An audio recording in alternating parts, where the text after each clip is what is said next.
amazing international students. Cool, we're live. So I'm going to start the game. So we need to get to 10.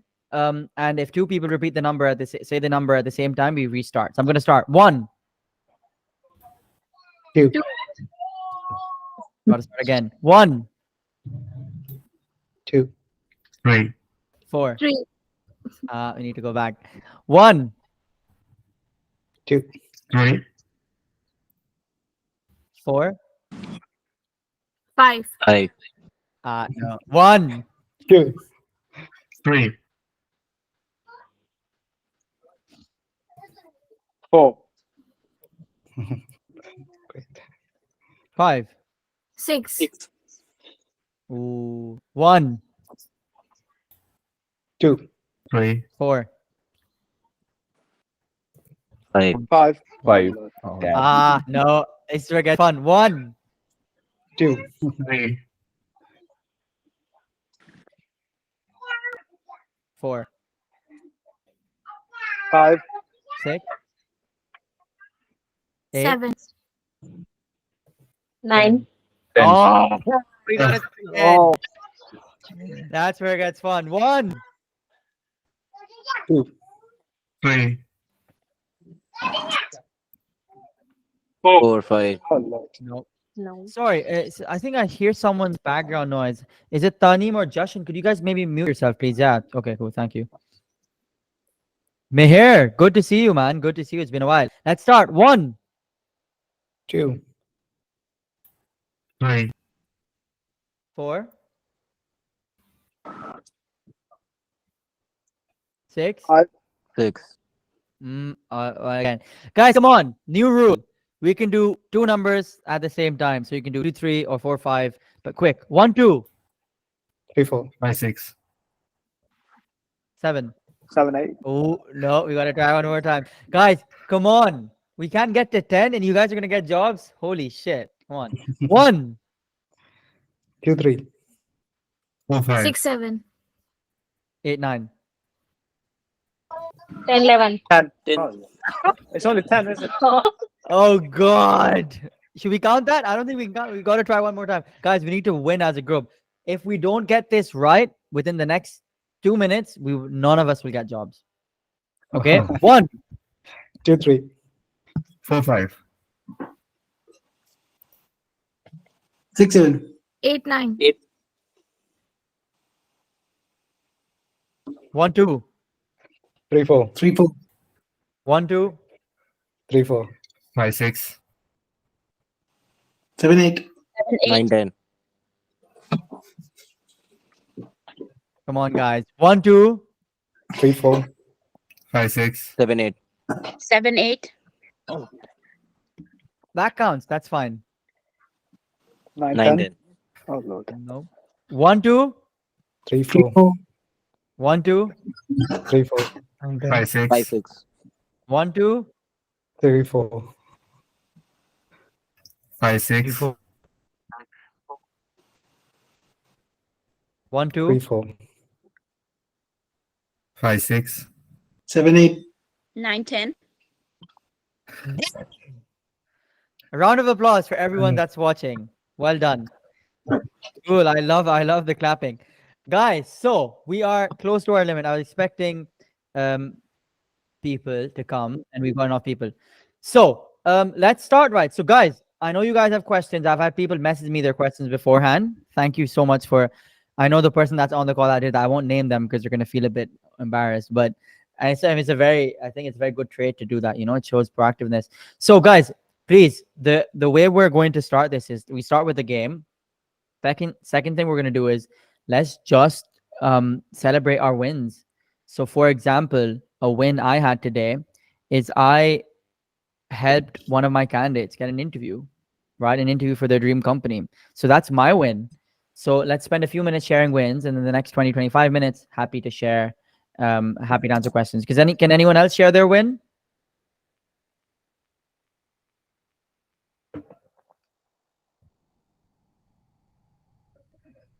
Come on. Maybe you had water today. Any win. We need to get positivity flowing. Ashik, what's a win you had today? I got to spend time with my family. Boom, that's a win. That's a win, man. Because listen, the most important things in life, there's three things. There's life, wealth, and health. Sorry, there's family, wealth, and health, right? And if you relationships, health and wealth, sorry. I'm working long. So relationships, if you further relationships, that is success. That's a win. So yeah, if you further in any three of those, wealth, health, or relationships, you've won. Cool. Anyone else want to share a win?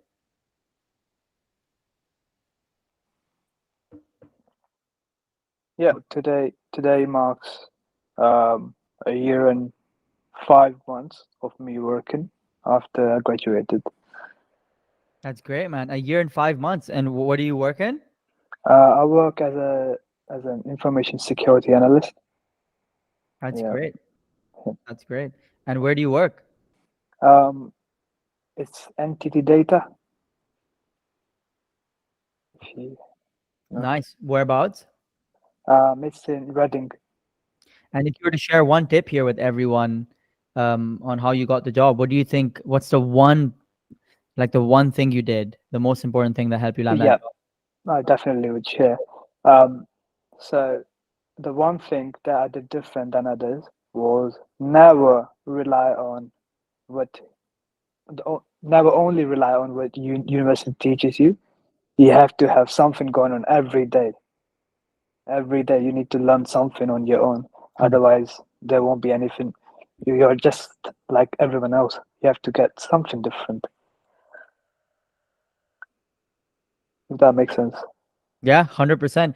And I'd just like to add as well that learning is a constant thing. People speak to me and they're like, "Oh, Fern, you know all of this knowledge how to get people jobs." I'm learning every day.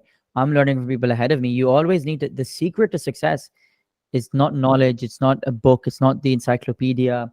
It's not your Moodle account that you have at university. It's actually other people. Other people hold the wealth of knowledge that can make you millions. Like I was on a call today with this guy, and he's helped companies get to like 20K a month revenue, from 20K a month revenue to 100K a month revenue, just by setting up their sales team. And he has the knowledge, and he's one guy, right? So the same way, guys, in your context, when you're in business, you have revenue goals, and revenue corresponds with impact. Your goals would be maybe around a job. You want a 40K job in data. You want a 45K job in London. You want a 50K job in sales. The what's actually in between you and the job is one person that has the knowledge. To find out how can you get in contact with them. And people are like, before no one replies to me. My answer is, have you messaged enough people? How many people have you reached out to? 1, 2, 3. Is that enough? No. Reach out to 30 people. I'll show you on my phone what I do, because I used to do outreach to 100 employers on the weekends, like 200 on the weekends, and I had a counter. Let me show you, like this, 86. This was the last time I was doing outreach to employers. Now, pretty much every employer in the UK I've reached out to, so I can't message them anymore. So I got to do emails. So I do a counter, I do one, and I press that, And every time you do it, you press it, and then it goes up 92, 93. You do that, you set a counter, target is 30, reach out to 30 people who are in the jobs you want to be in. Very short message. Hi, I'm very inspired by your journey. I want to pick your brain over a 5-minute call. It will change my life and my career. Can we chat? 100%. At least if you message 3, at least 3 will reply. 1 will get on a call, and that call will change your life. So I hope that motivated you guys. If it motivated you guys, maybe give me a thumbs up. But the main point to make here, guys, is, and thanks for all the thumbs up, that other people hold the knowledge you need to get to where you are. Do everything in your power to get 5 minutes of their time, and your life will change. Cool. So now that I've given a motivational speech and people have just talked about their wins, I know you guys have questions. So please, can you guys raise your hand and then form a queue, and I'm happy to answer questions. I'd appreciate if you turn your camera on when you ask the question, just because the other people are much more likely to listen to the question and the answer if your camera is on. When it's just like M bleeping, there's no credibility to it. So please raise your hand, and then ask the question when your turn is there. So yeah, please raise your hands, guys. You can literally raise hand. It's at the bottom of the screen. If you have any questions.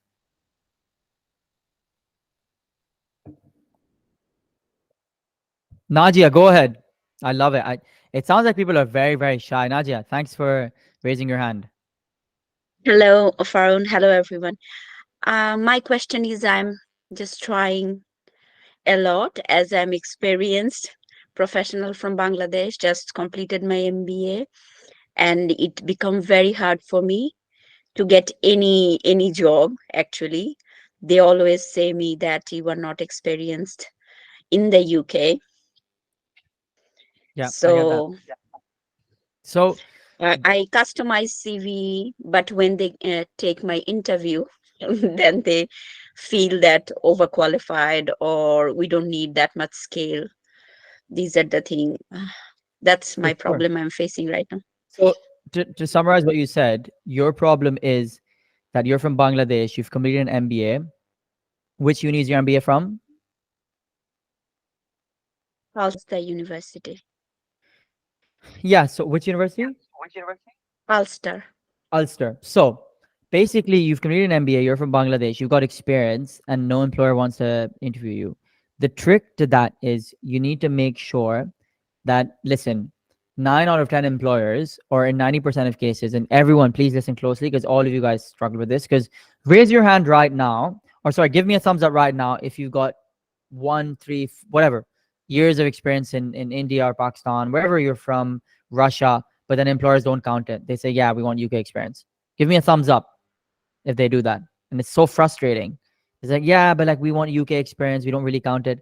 It's a common problem, guys. Think of it from the UK employer, a UK company's perspective. What they want is they want someone that's worked in the UK or has done something remotely close to UK, to done something remotely close to how work is in the UK. So that's why if someone's worked at the Big Four, Unilever or P&G or those big brands, they get jobs like that. Why? Because there's familiarity with those companies. So your job is to show them firstly on the CV, then in your messages, and then in the interview that you have worked with either European clients or UK companies, and you've got that kind of exposure to British work culture. So if you were to now look at, for example, um, this is just a CV, right? It should be a template CV. But the goal is over here, you can either have a big brand that you did an internship with. So Deloitte, they won't care about Mumbai. They look at Deloitte, right? And another way to do it is outcome, right? You could say I increase sales by 200%. It doesn't matter if you increase sales by 200% in India, or if you did it in England, or if you did it in Japan or on Mars. Increasing sales by 200%, let me show that to you again, is impressive. So, and I've said this so many times, guys, you need to make sure that you are using numbers to quantify your impact. So just saying conducted industry analysis to identify business development growth for clients, that on its own is nothing, doesn't mean anything. Which increased average revenue by 15%, that's when they can see you're an outcome focused person. So it's so important to quantify the impact you've made. So just saying, I worked hard at my previous job. So there's 3 ways you can say something, right? One way on the CV or even an interview, I worked hard at my previous job. Another way is I worked tirelessly for 2 years in my previous job where I impacted revenue. In the second way. The third way is I worked day and night for 2 years in my previous job where I increased revenue by 350% in 2 years. Which one is the most impressive? 1, 2, or 3? I see Ashik moving him on. Type it down in the chat if it's 3, or give me a thumbs up if it's 3. Boom. So guys, your goal is to focus on the impact you made. So I can do this exercise right now. Najia, tell me your most prized or your most proudest work. You've worked in many companies. Which work experience are you most proud of? Or which job or previous experience are you most proud of in Bangladesh? I conducted a organizational restructuring project which I initiate and develop a team, and it has restructured 225 department in a large manufacturing company. Boom. So you helped restructure around 225 what, sorry? Departments, like in a large company, Boom. they are 13 business units. So And the total, boom. yeah, So I like imagine it's a reformation project. boom. So you could say, were you the key member in that project? Yeah, Yeah. So I you're saying initiate this. boom. So you say led the restructuring of 225 departments in a conglomerate, resulting in a turnover increase of 5x or turnover increase of 500%. So you said what you did. You led the restructuring of 225 departments in a conglomerate, which is a large company, which resulted in increasing revenue. It could be revenue or reducing costs by 80% or increasing revenue or saving hundreds of hours. You need to show some sort of metric, measurable metric. Does that answer your question? Does that help? Yeah, that's wonderful. Actually, it changes the total company culture, the needs, because of we are doing digitization, but we are still parallelly moving with the Boom. So you said fashion I things as digitized the well. So whole. it changed the culture. Yeah, boom. Sorry, I cut you off there. You say I digitized or like independently led a digitization project for 225 departments, which in turn increased efficiency by 300% of the departments, decreased costs by 80%. Like, how do you actually increase profit? Either increase revenue or decrease costs. How do you increase revenue? By selling more. How do you decrease costs? By making processes more efficient. So if you save time, you make processes more efficient, you increase accuracy, you increase sales, all of that is contributing towards profit. So they will be happy with, however you frame it. Your goal, guys, and I've made a LinkedIn post on this. Give me a thumbs up if you read my LinkedIn post. Boom. Now, give me a thumbs up if you actually remember them or you just read them and you forget. Okay. So I did a LinkedIn post and I did a post on how looking for a job or like when you're in the job market, you're basically in sales, right? Give me a thumbs up if you read that post where I said,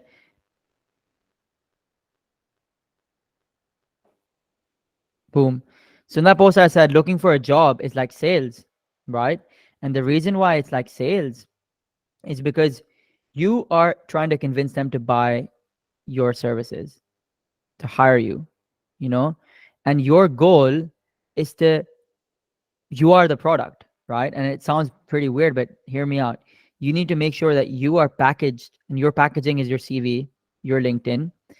That's for them to only they'll buy it. And then when they open the package, that's when you're in the interview. So you need to make sure that your package on the outside, which is the CV and LinkedIn, is perfect. That's when they see they're like, "Oh, this looks pretty good." And then they open it, and then boom, and the like imagine like you buy an iPhone and a really pretty like streamlined rectangular box, and you open it, there's nothing inside, or there's a crappy iPhone inside, or like a fake iPhone inside. You'll be disappointed. Similarly, your CV and LinkedIn needs to be great, but then on top of that, when you get in the interview, you need to make sure that when you're in the interview, when they open the box, the product is great as well. And the product is you in the interview. And how do you show you're a great product? By going in there before time. So I think Ashik and Taneem and Thanvi were here before time. Those are the kind of people I would hire. Not to say I wouldn't hire you guys, but right now I'm hiring for a coach, I'm hiring for a sales associate. And I'm pretty sure there's people that are in there that don't join the call before the allocated time. But the truth is, if I'm interviewing 20 people, I only have a set amount of data points to make decisions from. So I can't just be like, oh, maybe this person, Nawaf, is great because they joined 1 minute late. Maybe there was something going on in their life. Maybe there was, but employers don't have that information. So they just go with people who make it easy for them that they're good. Think of it like if there's a kind of a risk, even a 1% risk that like a medicine will kill you, 1% means out of 100 people, 99 will survive. You still won't take the medicine because like, oh, I'm not going to be the one that dies. Although 99% chance you won't.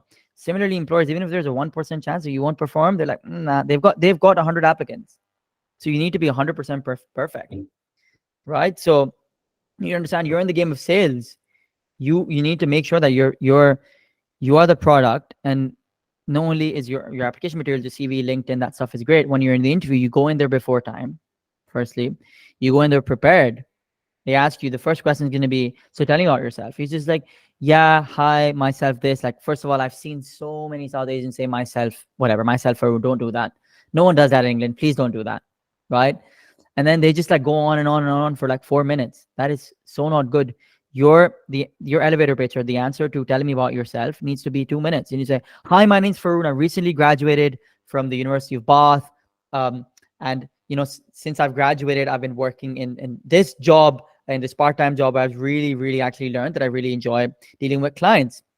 Right. And even before this, before I came to the University of Bath, I completed 2 internships, and both of them are really relevant to this role. Let me just run you through each of them. The first internship was at PwC, where I was an audit associate, but I dealt with clients a lot, and I actually realized I have a knack for dealing with people. That's first experience. The second experience is actually I worked in a client-facing role in my family business, and I actually realized that not only do I enjoy dealing with clients, I actually enjoy selling to them as well. And that's where I realized I want to come to the UK. I want to learn about how management is taught at a top UK university. And during university, I knew I wanted to work in a sales role because of my experiences, and I knew I had to be in the UK. And here I am. I've seen this role. You're this fintech company. I'm super excited about fintech. I've always been that guy that's been using Monzo and Revolut. So I know I'm the perfect fit. I've gone through the job description, and I'm super excited. Thank you so much for having me here. You do an elevator pitch like that, 100%, they're going to want you. And I made that up right now on the spot.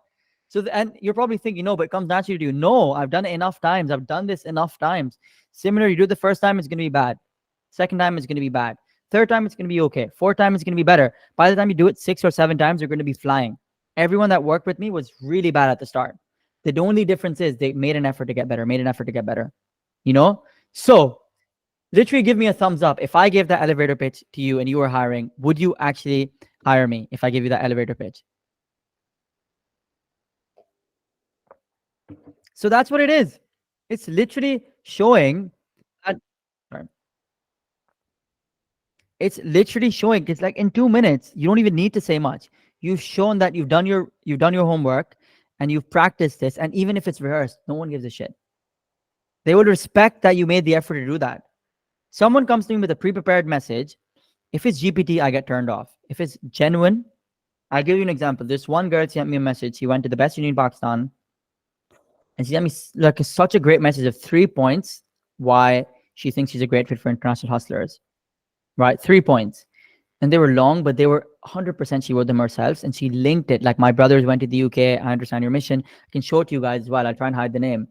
And there's a high chance that she'll get the offers. It's a remote role, opportunity to double her salary in 6 months, just because how long will it take to write a good personalized message? There's templates. I'll upload templates after this call. There's templates. Copy paste those templates, repurpose them. But please don't use GPT. GPT is just for inspiration. So I know I've said a lot, but the point is, if you do this stuff right, you go into the interview, you prepare, tell me about yourself. Even before the interview, if you send a really good message, they're already going to give you good energy when you're on the call. So do this basic stuff right. This stuff, it works across the board. Across the board. I had my brother get I think 40K job with bonus, with no UK experience. He did all of this stuff. He's got a degree from Pakistan, and he flew over. They flew him over. And if he could do it, so could you. He's got no UK experience on his CV, no UK degree, no nothing. Right? So do this stuff. Do the work, and you'll start seeing the results. Is everyone following? And please, like, when you go into an interview, make sure you've done your research. Don't just, like, the worst turn off is, do you have any questions? Nope, I don't have any questions. That's like automatic reject. Never do that. Come up with questions on the spot. If you didn't prepare questions, first of all, you should prepare questions. That's the first thing. Let's say you don't. You went on a wild adventure to have food somewhere in Bristol the night before. I used to do that at uni, by the way. We used to go as Pakistanis and Indians from Bath to Bristol, and we'd come back late. Let's say you had that adventure, and then you come back late, 3 a.m., you wake up 9 a.m. for an interview. Now, when you wake up for the interview, you're like, oh shit, like, I haven't really prepared. They might talk about, oh, we're actually now expanding to Hong Kong right now, so we're scoping out the market. We've done some tests. We see there's quite quite a lot of demand for our product in Hong Kong. So now we're just developing a go-to market strategy. They say that, pick that up, and then at the end you can be like, oh, I know you mentioned like you're thinking of expanding in Hong Kong. I've heard like it's a really, really competitive market. What are your plans to deal with the competition? Boom. They're like, oh, interesting. That shows a couple of things. The first thing it shows you that you listened. That's the most important thing, because the last thing, especially if someone's higher status than you, they want to feel like they're heard. If you can make people heard, you're always going to be fine with people. That's why when people ask me a question, I repeat the question. And I'm like, okay, Nadia, so you said you're struggling with this and you're struggling with this. That makes the person feel heard. Like, tell me, Nadia, when I repeated what you said to me, did you feel heard? Did you feel respected? Yeah, you were right. I feel very respected, and That's it's directly connected. exactly. So you repeat to them what they said, like a parrot. They're like, wow. So firstly, it shows you listened, and then secondly, it shows you're curious. Like, not only is he listening, he's also curious about what's happening. You know, it's just basic stuff. It's not hard stuff. And I'm not mad at you guys. I'm mad at the universities. They don't teach this stuff. It's basic human skills, you know. And other stuff like, let's say there's a guy at the company, right? And Justin, I'll get to your question. And let me see when I've got my next call. But let's say okay, I'm fine for time. Cool, we can stay on for 15 minutes or so. I know you guys are enjoying. No one's leaving, so you guys are listening. But the point is, just imagine that like you're in it. Let's just picture a scenario. 5 years from now, let's say you guys are in your dream job, you're in London, you're making 85K base salary, 20K bonus, right? You're making 105K and you're interviewing a candidate. The interview goes okay-ish, but then towards the end, you're like, hey, do you have any questions? I have like 5 minutes or so to answer any questions. Happy to answer any. He's like, yeah, actually, I saw your LinkedIn. I saw you were an international student 3 years ago. You graduated from Ulster University with an MBA, and it took you 6 months to land a job, and now only you've been here for 2.5 years. I saw you've been promoted 2 times. I see you've helped the company generate 25 million revenue. How did you actually do that? I've been like so inspired. I see your LinkedIn posts as well. Like, give me a thumbs up if you were the interviewer and you would feel good. Like, you'd be like, wow, that's a good question. Boom. That's literally what you want to do. You want to show that you've done your research, and then you want to show that you really, really respect them and you want to learn from them.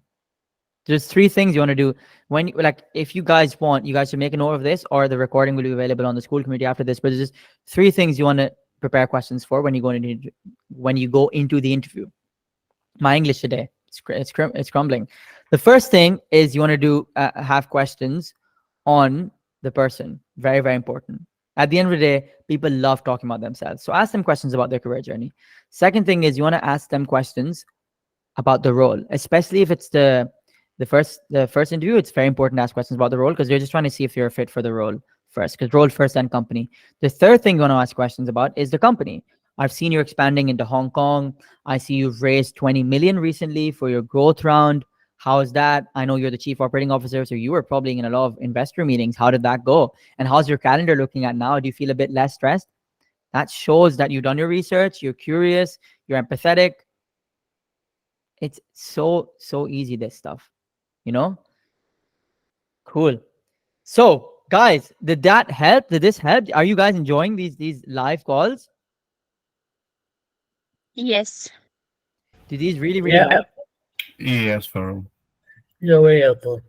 Okay, cool. So Justin, I hope my mini series there about how to impress an interviewer helped. And this is exactly what I've done. Like, before I just jump into Justin's question, because we're not that short on time. Like, to be honest, guys, I was so my story, I'm from Pakistan. I came here at 18, and like, I didn't really kind of come from a lot of like my friends. Some friends of mine over there were extremely wealthy, and they just would spend money like crazy. They didn't care about getting a job. And we all have those friends here in, our Indian Pakistani friends are really wealthy. They don't want a job. They just want to go back home. And Ashik, I feel like you relate, but they just want to go back home in their family businesses. And we're here hustling for like a 25K job. And I used to be like, I don't fit in with these guys. I enjoy being with them, but I feel like I'm gonna have fun with them. Then they're gonna go back, work in their family business, and I'm gonna struggle here. So I was like, what do I do? So I was really ambitious. I was like, I want these banking jobs. I want these consulting jobs. So what I did was I would apply for jobs way out of my my league. You know, when you think, oh, that's too good for me, and I applied for them, and I go and I just impress people with my energy. I'd be like, yeah, man, like, you know what, like, I want to be where you are. Like, how do I get in your position? How do I get successful like you? Tell me. I've done my research. Like, I'm willing to like do whatever it takes. I've seen that you've been promoted thrice in 5 years. I see that you're also investing in AI. Like, I'd show my energy, you know. And at the graduate level, most of you guys are at graduate level. I know, Najia, you got experience, but you're still going to go for like entry mid-level roles. You need to sell yourself by your energy. That's just the truth. Every international student I've spoken to was successful, who got a job. They said they were literally hired because of their attitude, the right attitude, and the right mindset. Show them that, yeah, 100%. Let's say you don't know you're applying for marketing role. Let's say you not use HubSpot. You can be like, yeah, I haven't used HubSpot, but I've started playing around with it. I've got a free trial. I'm taking a course on it, and there's nothing I can't learn. I know, since I'm so determined to succeed in this role and grow with your company, I will learn it in a few days. I just know that, and I've got examples of that. Like, I came from an engineering degree, and I studied data science at university, and you know, I had no coding or whatever experience, and now I can write my full lines of code better than GPT. You know, just examples like that. If you give, they're 100% they're going to believe you. You know, so it's all about the energy you show across in the interview. Just try and like replicate my energy. I know it's like I just like what I'd be the type of guy. I've done interviews at JP Morgan, KPMG, PwC, EY, large companies, and I got rejected for pretty much all of them besides KPMG, which I got into. All I do is I go into those interview rooms and I'd see like the partner or the director. They would be like energetic, charismatic, kind of like what I have right now. I'd steal their energy, but like, I want to be like this guy. Just steal my energies. Try and replicate like people who are in the positions you are, and you will do well. It's basically just that. Cool, guys. I hope that helped. But Justin, yeah, happy to answer your question now. Oh, hello, Farron. Thank you for having me. Right. Yep. So my question is that when I finished my degree, I got a job, really nice job. It was for FTC. So it basically ends in like a couple of months, When does it right? end? And like March. Yeah. And my visa ends in July. Yeah. And so I've applied plenty jobs, and most of the rejection reasons that I get is, oh, sorry, we can't provide sponsorship.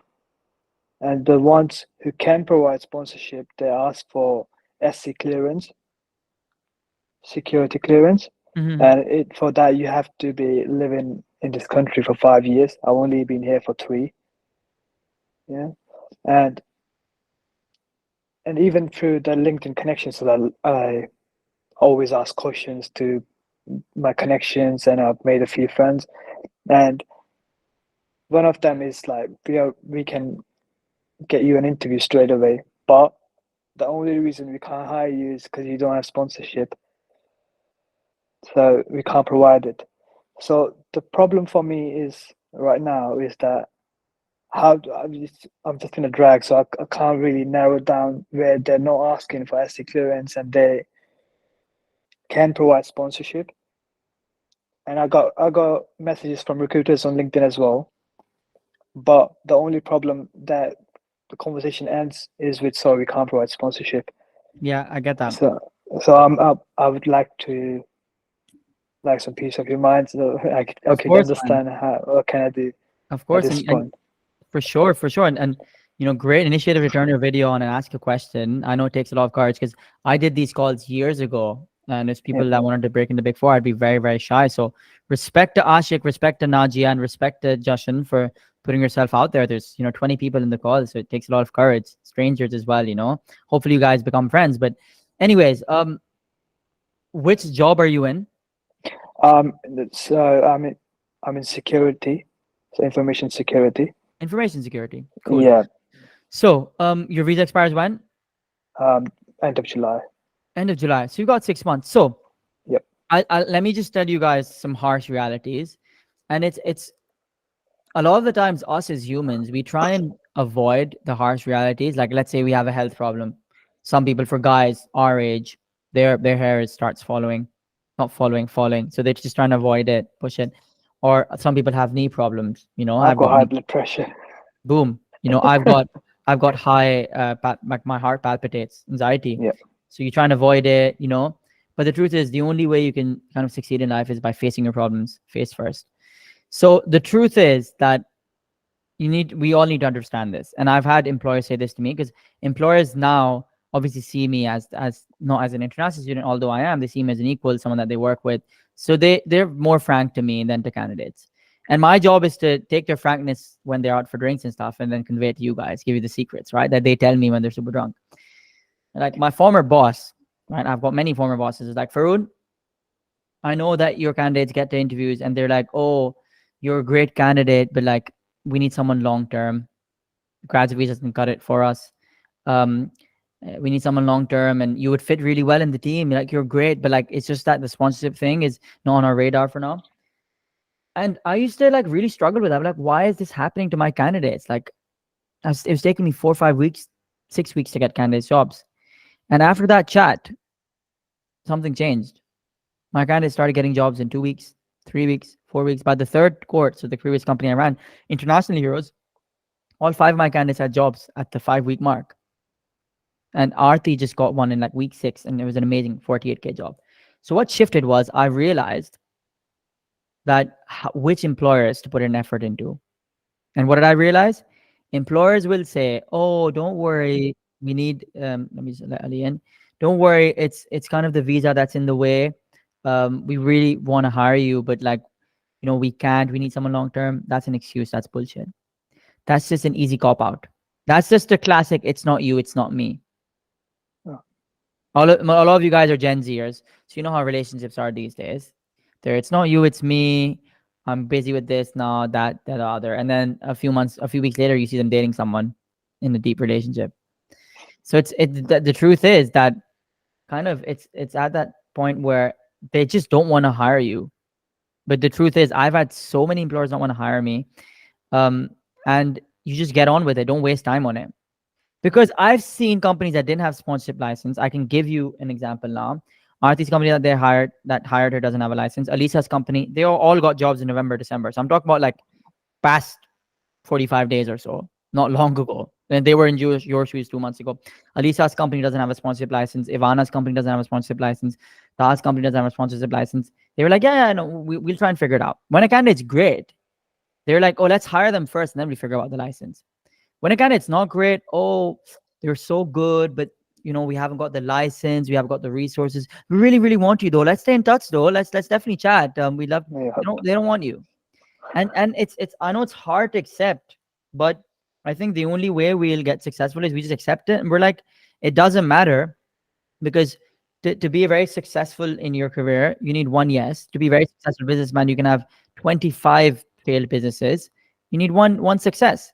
International hustlers right now, or for the fact international heroes as well, you guys haven't seen the many businesses I failed. No, everyone just sees Farood, massive company, young founder. Everyone sees that. No one sees all the businesses I failed, all the money I've lost, all the stress I've been through.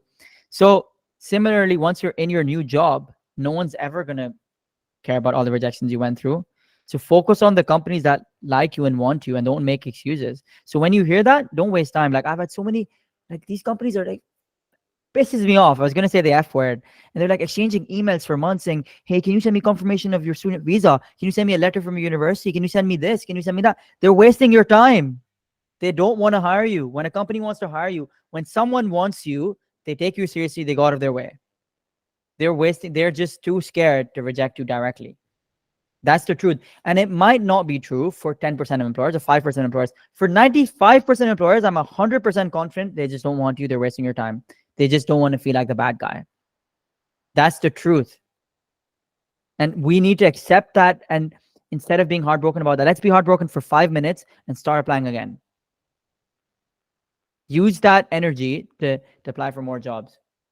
So that's the truth. Jashan, my advice to you is to don't even waste about it. Don't even waste time thinking about it. Just be like, okay, cool. You were my first choice. You are my first priority, but I'll continue with other interviews. If anything changes, let me know. I really appreciate your time. That way you show you're in demand. You show FOMO, like, oh, I'm going to other companies. Then they might even want to take you seriously. So that's just a game, right? You're in sales. You need to employ sales tactics to get jobs, right? If you're interviewing other companies, be like, hey, just following up. I've got 3 other final interviews lined up, but you're my first choice. And whatever. Let's say you're applying to Unilever. Unilever is my preferred choice. Please let me know if you can expedite the process because I don't want to miss out on this offer just because of other offers. Do stuff like that. And if you're not interviewing other companies, then interview other companies. And if you're not, I'm not saying lie. If you're not interviewing other companies, just be like, just because I've got other applications going, which with different timelines, I'm just trying to understand when I can hear back. Is there an update you can give me, please? Please run your messages by Grammarly as well. The one thing I've seen with the international student community is that, like, Justin, you speak really good English, right? And a lot of people should try and emulate that as well, where if you're in England, we should try and emulate the way people speak here. I'm not saying fake an accent, but at least when you write, don't have the spelling mistakes. Run it through Grammarly, you know? I made a mistake there. I said Grammarly. Sorry, but Grammarly. Run it through Grammarly, or you run it through some spelling check, right? Make sure that the messages that go out from your account that represent you are perfect. They're extremely high quality. Sometimes they might just look at a message and be like, nah, I can't. Because you're like, imagine, oh, this person's going to send me this message in an email over Slack. Nah, I can't take it. Reject. You would be surprised at the tiny amount of things that companies reject people for. I've rejected people for tiny amount of things. And the reason why we can get away with that is because there's infinite supply of graduates, infinite supply. We need to realize that the number of graduates are going up. And if the number of graduates are going up and the number of jobs are staying the same or going down, what dictates then the value of a graduate? Does it go down or does it go up? Tell me, does it go down or up? I want one person to speak, please. I saw you say down. Boom, it goes down. So that means if there's more graduates every year, less jobs every year, that means graduates per job goes up, which means it's simple economics. When supply is up, demand is low, price goes down, value goes down. So the value of a graduate is going down, and the value of an international student is even going further down. So, I mean, it's a whole nother different conversation. The education system is broken, but I actually don't see it like that. You guys, all of us, we came here, we used the degree as an entry to the UK. That's it. That's the truth. The degree is our way into this country. Would we actually do these degrees if we didn't need a visa? I don't know. Really depends on what your degree is. So yeah, guys, just don't waste time on companies that are playing games like that. You're wasting your time. I hope that answers your question, Justin. Move on. Don't waste your time on them. Just tell other companies, I appreciate your time, but let me know if anything changes. Does that help, Justin? Yep. Thank you very much. Yeah, No worries. that creates a lot of doubts. It really helps. No worries, man. No worries. Anyone else have any questions before we call it a day? If I were to ask you now a question, guys, I've been extremely occupied with, doing all this stuff to set up international hustlers. But would you guys find value in, I appreciate that. Thank you very much, Harham. Would you guys find value in these sessions twice a week?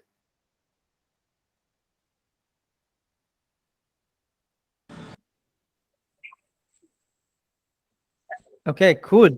And what do you find? I love the support there. And what do you guys find the most valuable thing about this? Is it the more social aspect, feeling like you're part of a community where you're all struggling together, or is it just access to me? What is it? Type in the chat, or maybe speak. Kashyap, come on. Najia, Ashik, Manav, what would be the most valuable thing? Probably access to you.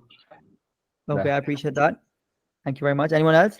I love to We hear get to hear it, and the way you speak, and I see other faces. I'm completely broken, and then I feel that no other people also fighting, and a person is there to help me. So I shouldn't be close my eyes.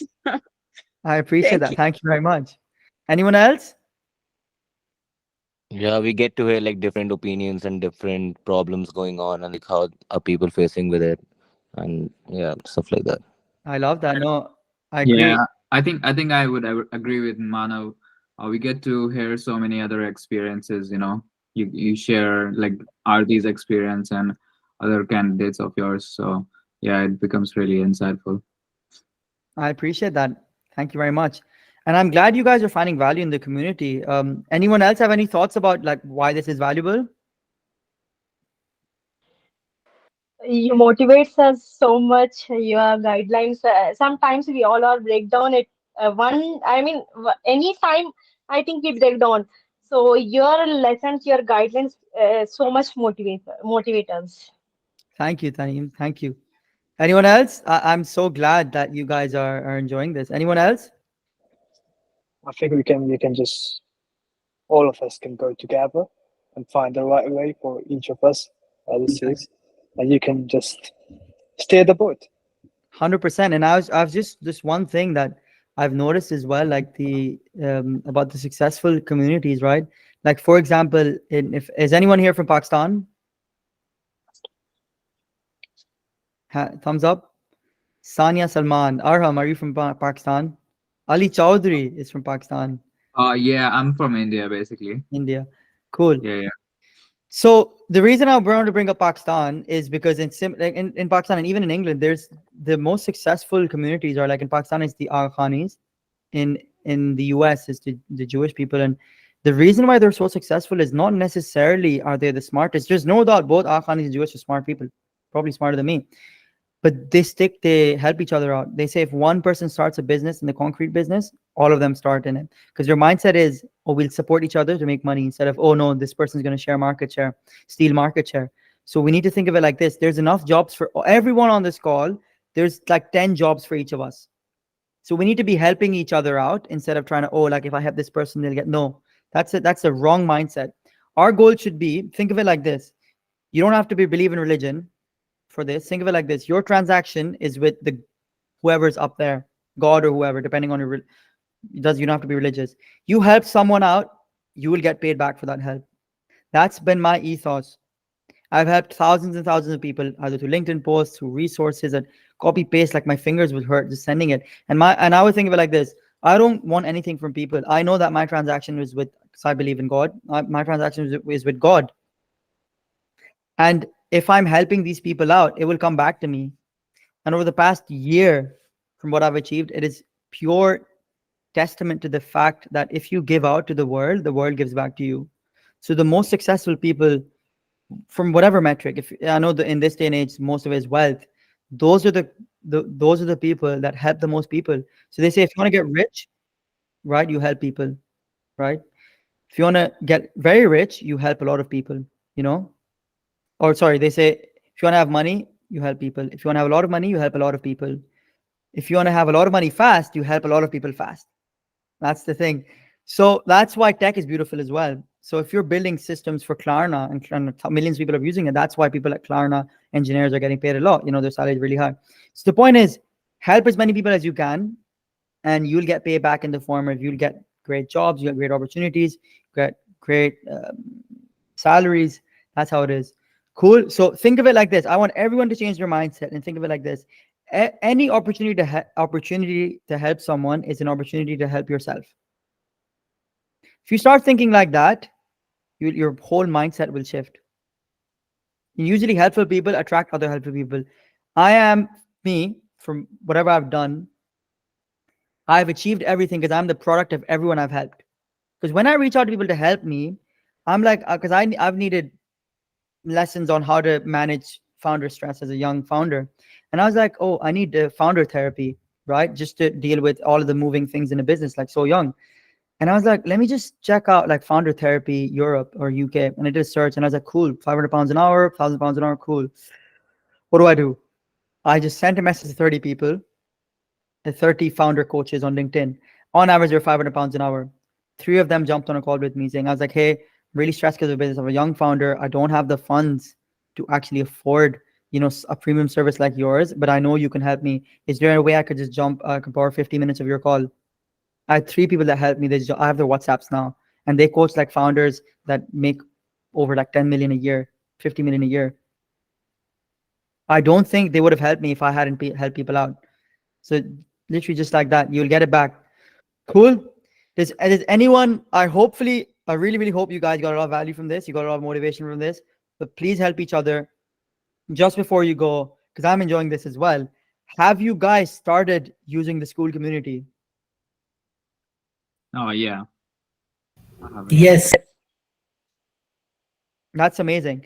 And guys, just one last thing before I go out, because I was thinking of basically what I was thinking of doing is all of my learnings on CVs, cover letters, interviewing, competency-based questions, reaching out to people on LinkedIn. I was thinking of fitting that into a 10-day series with 2 hours every day, every morning. Because every morning I'm like already helping people out anyways on one-on-one calls, discovery calls. So I'll do that in groups. Would you guys find that value all for free? Like, or do it live and record it and then put it on the school community? Would you guys find that a value? Oh yeah, definitely, Farhan. Yeah. Yeah, absolutely. Very helpful. Okay, I don't mind spending the weekend building the slides because I've got the slides ready. And we can start that next week. Cool. Yeah, This is yeah. I really mean, good. it might be the case that most of them might not be able to attend it live, but yeah, we'll definitely find it useful, bro. Yeah. Like all of these sessions are recorded. So I've Yeah. actually got Google Suite, and I pay for the premium version of it. Oh, And it's wonderful. definitely worth it. Yeah. So all of these are recorded in full HD. But I know I've spoken a lot. Should I take a few more questions before we call it a day? Does Ali Chaudhary, Kashyap, do you guys have anything to say? Yeah, I guess I'll go. So my question is, I guess someone also texted in the chat, which is more or less similar. So the question is that I applied to multiple graduate jobs recently in the past month, but I haven't reached the interview stage as of now. I'm not sure if I'm early or not in terms of the stage, but more or less I have been rejected in the, let's say, the video interview or the assessment, right? Or the or sometimes even the first stage. So I just wanted to know what is exactly, what does it actually takes to reach to the interview stage? Does it, is it the CV, is it the video interview, or is it the assessment that you give, or all three, or what is the whole process? Well, the short answer is everything counts, but the long answer is it depends. The long, if I were to get into the long answer, it's kind of a thing where your CV and your LinkedIn, they're going to check. So they need to be perfect. You can't have a perfect video and a bad LinkedIn and CV, they're going to reject you. So all of that counts, right? What also counts is actually reaching out to people. So let me actually show you guys a live example. Sorry, this mic is a bit annoying. What company did you apply to? I mean, it is more than 50. So I mean, I don't remember. I guess Just it give me was one example of a company. one of the company was EY. EY. Yeah. So let's say you apply to EY, right? And what stream? Tax, audit, consulting? It was consulting. So literally what you want to do is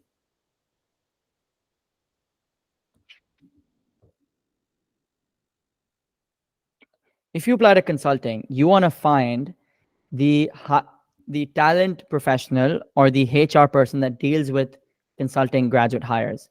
So literally you could search people advisory. This probably wouldn't work. Or you could literally search graduate recruitment in people. And now you've got all of these recruitment managers, student talent attraction. You've got associate director, head of graduate recruitment. Mama, I'm on a call. Sorry, guys, just give me a second.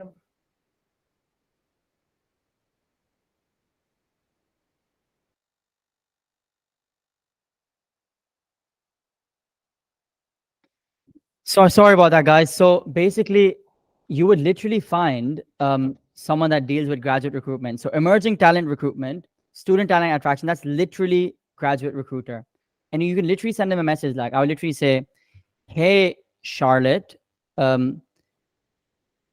I've applied for the graduate consulting role and sat the video interview. I can't wait to hear back. I can't wait to hear back. Yeah, sorry about that. My mom is. Mama, you had to do this now, right? Cool. So, sorry. And then you literally, I can't wait to hear back and interview for the role. Literally something short like this, 2 lines, less than 160 characters. You send it. You don't send it to one person. You send this to literally around. So this is South Africa. Don't send it to them. Make sure they're UK based, right? This person's London based, and this is a student talent attraction and acquisition advisor.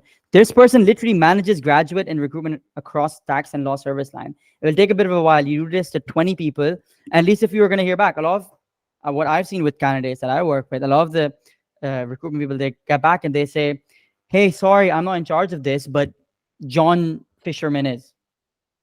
Then you reach out to them, and then you're like, then you find John Fisherman. You're like, "Hey, I've reached out to them. Here's your link. Is this the correct person? Please just reply with thumbs up if yes." They reply with thumbs up. You're sorted then. Now you're on the radar. Now no one's gonna stop you. That's the secret. That's how you need to get on their radar. And this is what I've done. Like, for example, let me just show you what I did when I applied to KPMG. Real stuff I did. And this is 5 years ago, right? So it was Oliver, or there was someone around. So I reached out to people like this. "Hi, Oliver. Hope you're doing well. I've applied for the audit program and have the Launchpad coming up." Launchpad is what they call assessment center. "Can you provide me tips for the interview, as I'm scared their follow-up questions might be in too much depth?" My English wasn't great there. Thanks. And it's not even a perfect message. I sent this, and he literally told me, you're going to be asked about your goals, why you think you're a good fit at audit. They're really nice. And I just prepared for the questions he told me. He said, "Make sure you prepare for, do you have any questions for me? The interview is going to be 20, 30 minutes." So everything he said, I prepared for. And I went to the assessment center, guys, and I got the job 2 days later. Everyone else they took 2 months because I applied a year before the start date. And I just asked someone that worked there. It was as simple as that. Like, back then I had like less than 300 followers, like 200. I was a nobody. I didn't even have a picture. I just did this to like 50, I don't know how many people. So that's just the secret, guys. That's literally how you get the knowledge, you know? And I still do this, right? And people that do that, they reach out to me, I help them. Cool. So I hope that helped. Kashyap, I hope that helped. Yeah, it did. Thank you. Amazing. So, anyone else? Jashan, do you mind if I lower your hand, or did you have a question to ask? It was just on from the start. Sorry, it's gone now. Okay, Yeah, cool. Anyone else? thank you. Sorry, guys, just give me a second.